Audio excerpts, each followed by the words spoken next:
से निकल जाए कि जुदाई तक खाली बहाना भइल बा कि जुदाई तक खाली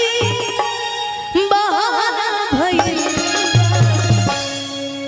सनम दोसरा के दीवाना भइल सनम दोसरा के दीवाना आपन रहे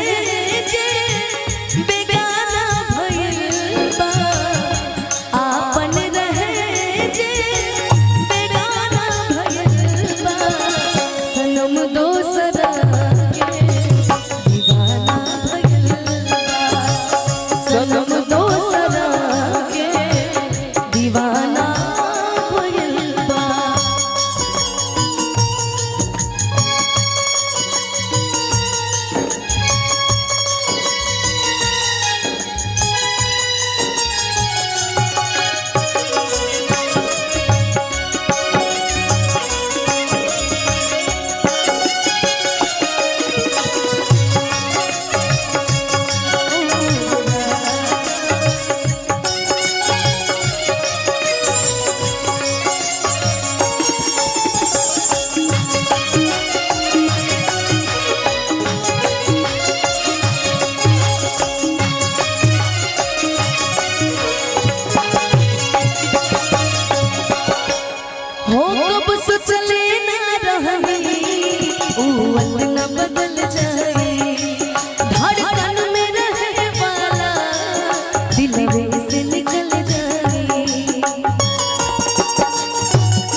नया यार से